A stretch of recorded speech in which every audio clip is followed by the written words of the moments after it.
I am so happy to be here today with the co-founder and CEO of Anduril, Brian Schimpf. Brian, thanks for joining TITV. Hey, thanks for having me on. Well, it's been a wild time. I often think when we think about companies in the center of everything in this moment, minus the AI guys, although you're kind of one of those too, it's just been an incredible couple of years for Anduril. I think TITV viewers know that Anduril, founded in 2017 now, is in the defense space, focused specifically on bringing down the cost of weapons and other items used in warfare. And we'll get to maybe later, has been a somewhat controversial company over its history, but I think now clearly at a very important moment. So thank you again, Brian. So I want to start by asking you about the business. I think my colleagues at The Information reported that last year your revenues were over $1 billion, growing quickly. What's happening to growth this year, and where is it coming from? Yeah, so we're going to see revenue growth over 100% this year. We have biggest area of increase has really been on the production side. So we've started making a lot more systems, fielding a lot more systems. We're scaling the hardware production that we do by, I think, 250%, might actually even be a little higher this year, and expect to see, a nearly similar increase next year as well.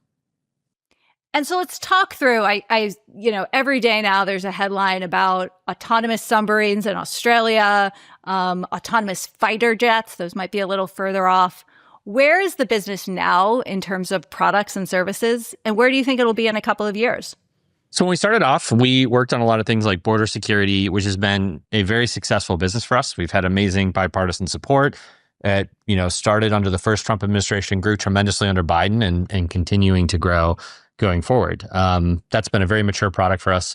On the counter drone side, that's another area where very early on we set out to kind of work on these problems, and has really scaled. Right, we're doing a huge amount of revenue there. We have fielded systems in combat zones. We're seeing regular operational use.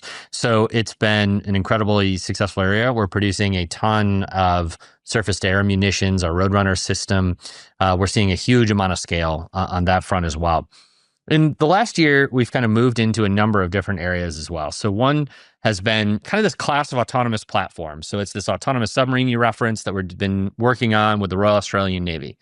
That's now moved from a development program into a full operational production program as of just in the last couple of months.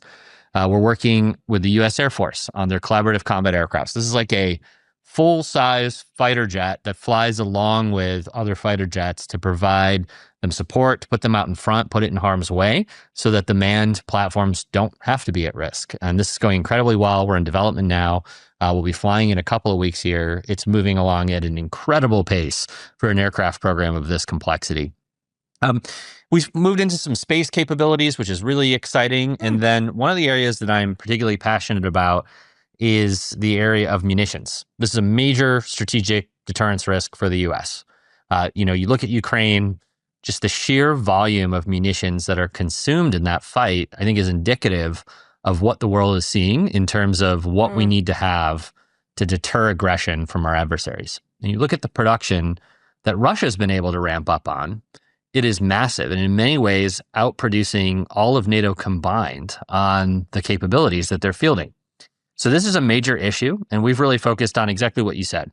We're looking at lower cost, smarter, more autonomous systems, and how can we build the best of modern manufacturing and modern technology and bring it into the defense world and be able to produce these at a huge scale.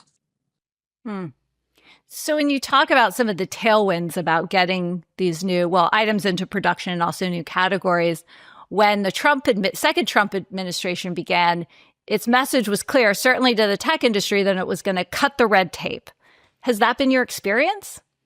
Yeah, I think, like all these administrations take time to get settled, right? Appointees take time to get in. They have to figure out what's working and what's not. They've got to clean up things they disagree with, and then make the plan to actually move out and move forward on what the future is. Combine this all with a fairly unprecedented budget structure, reconciliation, all these unique ways that have never occurred before. full year continuing resolutions. Like, this is just a very unique operating environment for any administration to be able to operate in. Mm.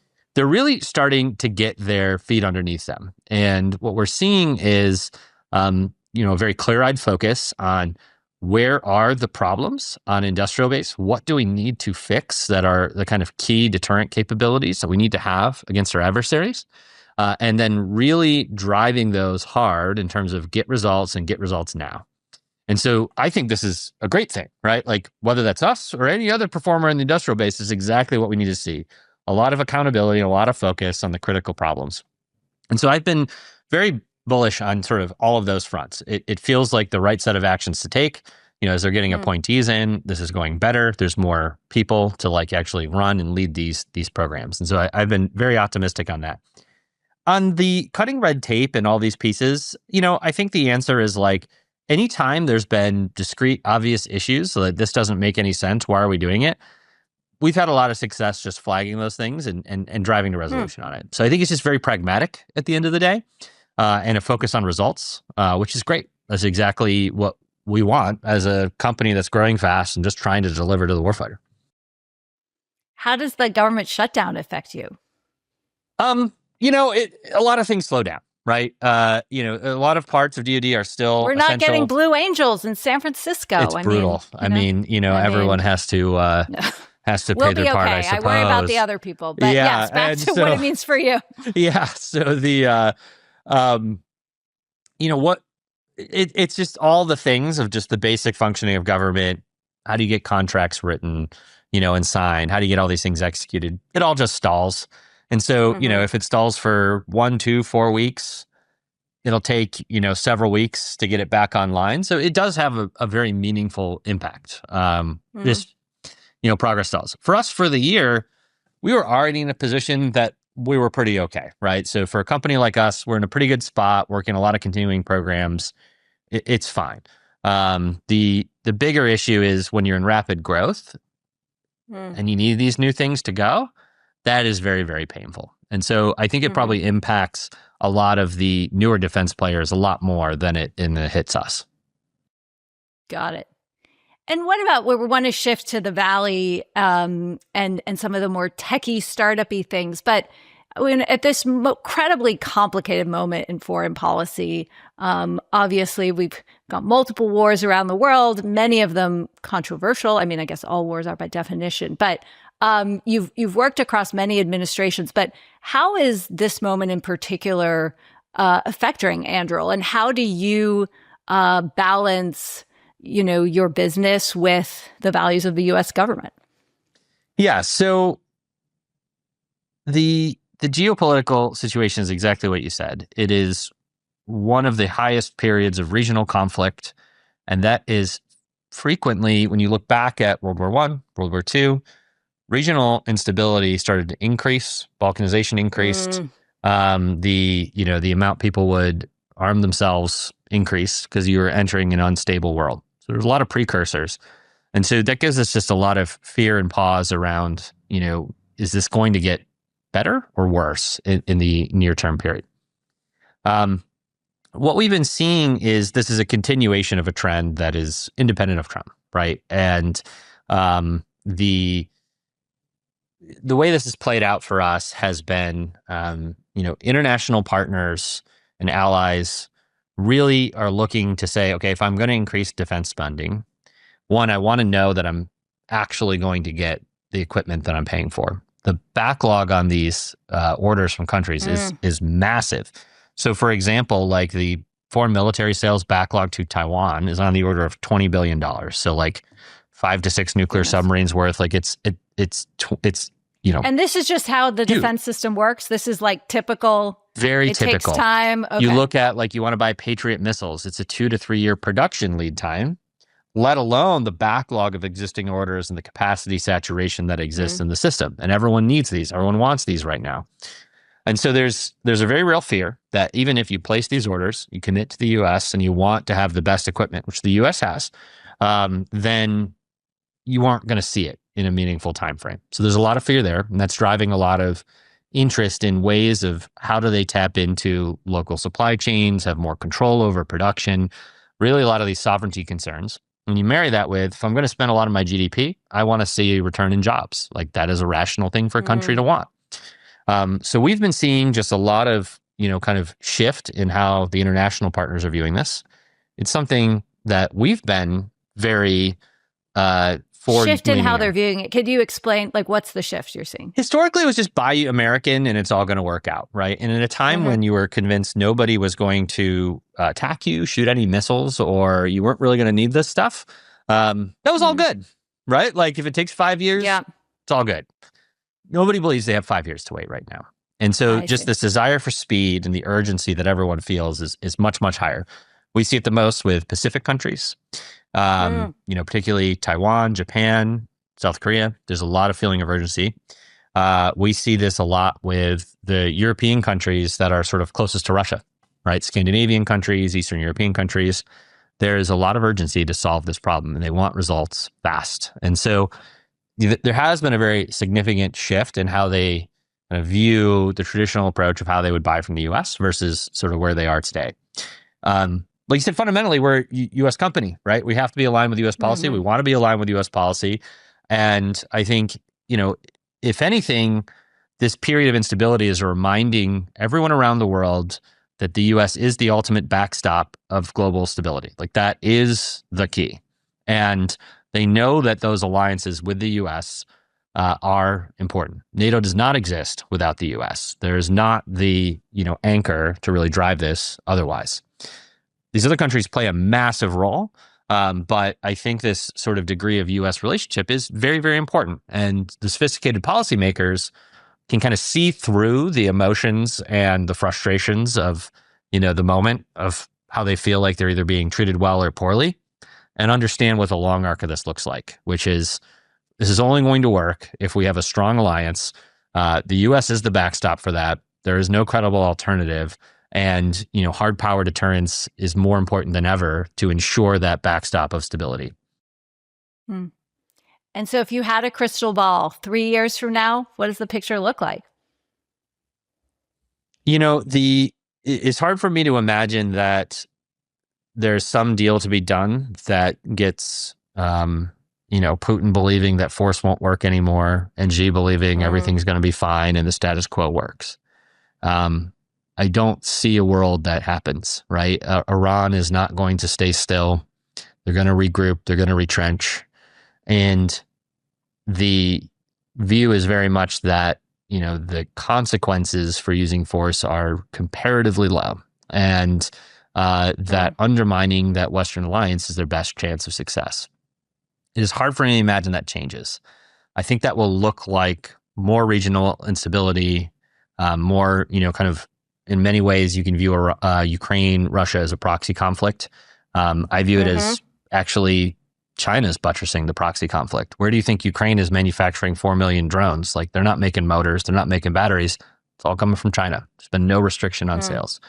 And so the reality is going to be that this stays quite unstable. It's hard for imagine getting less.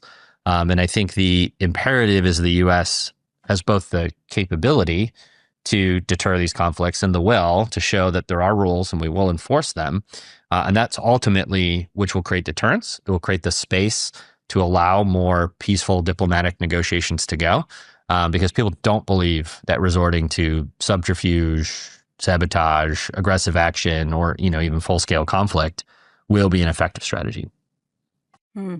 Yeah, it seems likely. Okay, well, shifting gears slightly, Anduril, you're a VC-backed company. No one thought, kind of, plus, but yes. I mean, I think it's been so interesting out here in the Valley to see, first just the skepticism towards any kind of hardware. But you've managed to raise a tremendous amount of capital, I think at upwards of a $30 billion valuation. I guess my question is, where do you go from here on the capital side? Do you need to raise more money? And where are you going to get it from? What do the public markets look like versus the private markets?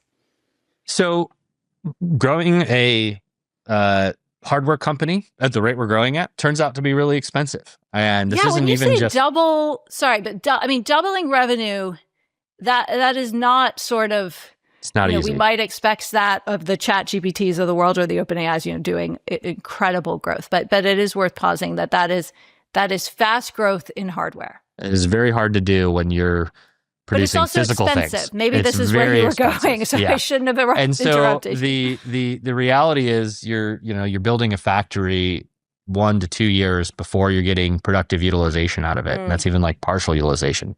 You get to full utilization over 3 to 5 years, you're doing pretty good.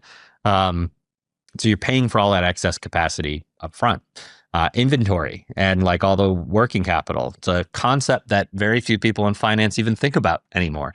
It costs me money to build inventory, to sell it. These are very foreign concepts to most people in the Valley. Well, now we have the data centers, so they're starting to understand. They're getting CapEx concept. Again. Yeah, they don't get understand. CapEx, right? Yeah, they get CapEx. And so there's a lot of these very foreign, very traditional concepts of what it actually takes to run a business like this. So in reality, those are expensive, and it's a good problem to have, right? Like we're doing well. Our business is succeeding. We're scaling very fast. Customers are demanding the products we have. They're having great operational success. But it costs money. So will we raise more? I think we will. In terms of where are you profitable? We are not profitable yet, right? Again, growing fast, very, very expensive. Yep. If we wanted to grow at 20% or 10% a year, I'm sure we could be profitable very fast, but that's not what we're doing here. Where this capital comes from, my view of this is there's been a tremendous amount of demand flowing into the private, kind of growth stage funds. There's a lot of interest from, kind of traditionally public investors crossing over. Most of the mutual funds now cross over into those growth stage funds. And whether they're just directly investing or they're providing capital into other VCs, there's just a lot of capital flowing around there. And I think the belief is that the private market returns will look a lot like the public market returns have looked like for the last 10 years. The concentration in return is very high on the top 10 companies. And so if they go public, I guess we could do secondaries forever. Yeah. What do you think about that? Like and I feel like Anduril will be eventually a public company. Is that how you think about it? I think we will. But the benefit of this like amazing capital market structure that exists in the US is you have all the optionality in the world to make the most effective business you can, right? And we are not constrained into making suboptimal decisions. We can choose the timing that actually makes sense. And for us, our belief is we're going great. We have access to capital. We can provide liquidity to investors and employees. The demand is sufficiently high that this works out great. And so we're not in a rush at all. But I think when we prove, kind of beyond a shadow of a doubt that we can scale, we've got factories that produce, our core business model is working again and again and again beyond the like handful of places we've proved it to date. That will be trivial easy to go public at that point. But we're not in a rush, and we don't need I like that. Yeah, it's just we don't need the distraction. We don't need the Is there a volatility. benefit? Like, is it easier to get contracts if you're a public company? Or I imagine in theory, you guys might face some restrictions because of the categories you're in about for instance, sovereign wealth is maybe a type of money. I don't know if there are any sovereign wealth investors in Anduril, but I don't even know if that would be allowed under the law. Probably not. Yeah, there's straightforward restrictions on who can own you and what percentage. It's pretty simple. It's formula. And we're big enough now that, getting 5 to 10% of the company, it's really expensive. So there isn't 5 to 10% float sitting out there. You can't get it. So I think these are pretty simple things for us from the compliance side. From the, kind of perception side, I think it kind of cuts both ways. So, I think historically the view had been, you're not playing in the big leagues unless you're a public company. And I don't think that's the case anymore. And in fact, the message has been so consistent from the traditional players in the space that their Wall Street incentives are preventing them from investing. And by that, they are dividend stocks where they have accumulated a set of investors who expect a very consistent dividend. Heavy reinvestment, heavy risk-taking is not something that they have sold the investors on, right? And so the predictability of dividends becomes the primary driving factor of how can they deploy their own capital into investing for growth. They're not growth stocks, right? They're growing at 3 to 5% per year. And so so it is a different class of investor. And I think the message of why haven't they increased capacity on these things? Why aren't they investing? Is, I think, to their credit, it's like unclear the return is there because they historically haven't seen the return on investment from these things. Like there's a lot of reasons for that. But then there's also a degree of shifting blame on this, which is I can't do it. My hands are tied by the investors, and I think that is true. I think that has created a situation where there's a lot more skepticism of short-term incentives of the public markets. I don't believe it has to be that way, right? Like if you are a growth stock and showing that when I invest capital, I get a good return on it, I'm pretty sure the investors are good to go with that, right? And they've overly focused. There have been plenty of examples of that. Yeah, you get great credit for investing in growth, turns out. Okay, before we wrap, two short things. You mentioned space. Is SpaceX a competitor? What do you make of SpaceX being actually a private and very successful company with a lot of government business? Unlike a lot of people, we're not stupid and don't compete with SpaceX. This is like the stupidest thing you could do. Like, why would you do that? Like, it's very hard. There are a few people who are. And I'm like, you're probably going to lose. Like, it's just betting against Elon is like, this like a really like historically stupid strategy. So why would you do that? No, we don't do the things SpaceX does. We're not doing launch. We're not making Starlink, right? Like we're not doing those things.